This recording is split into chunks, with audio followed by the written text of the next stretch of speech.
Hello. So the first one from the syllabus that I related to was creativity and innovation.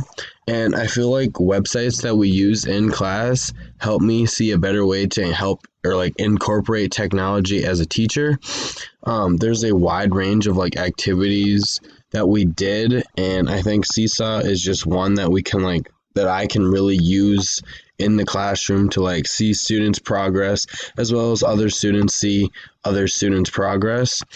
So they can upload whether it be a photo, a drawing, a video, other uploads that they've already had on their iPad or whatever device they're using, and notes that you can then see, as well as commenting and liking other students like photos and uploads and submissions.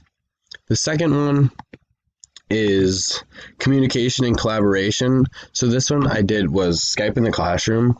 I plan on actually using Skype in the classroom as I think it allows students to interact with other children their same age and in the same grade or around that age. So you could be talking with somebody whether they are in France, South Africa, or even West Virginia, and just getting like that different perspective. The possibilities are truly endless. Collaborating with that other teacher would also be like unique for me to like just get their point of view and like how they go through their day and like how they teach. But a project that we could do as like the two classes could be like a state in the US and a country in the world, whether it be Brazil or France.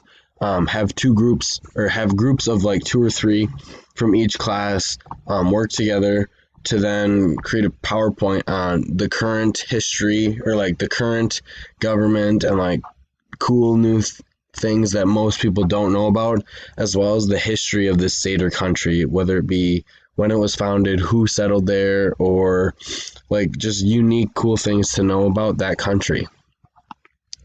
The third one is digital age learning and experiences and assessments. So for that one, I was going to use a flipped classroom, and to show that, I was going to make a math problem quick. So we're going to do 1.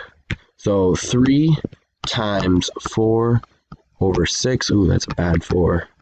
4 over 6, multiplying fractions.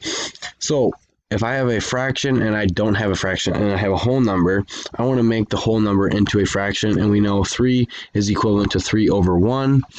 So when multiplying fractions, I typically go like that. 3 times 4, 1 times 6. We know 3 times 4 is 12, and we know 6 times 1 is 6. 12 over 6 is equivalent to 2, or 2 over 1, and that is your answer.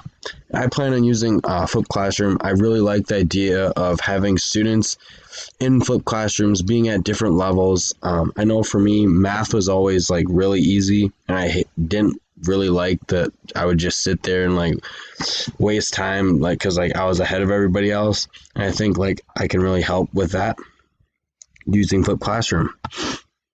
The fourth one is technology operations and concepts. For that one, I said basically like this class, like I'm not very tech savvy, and this assignment using audio and music tools for teaching and learning, not really like musically gifted or like use music often either. And the whole being able to like push myself until I get stuck was a good concept, and like challenging myself, because sometimes I like get stubborn and just quit. But like Helen was always like really helpful with this, and I think being able to teach that like you can get stuck and it's okay is great to have as a teacher.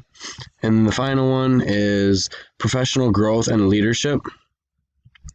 I use quizzes for that. I created quizzes that students can use, whether it be fractions or like using other quizzes out there. So I did 5th grade.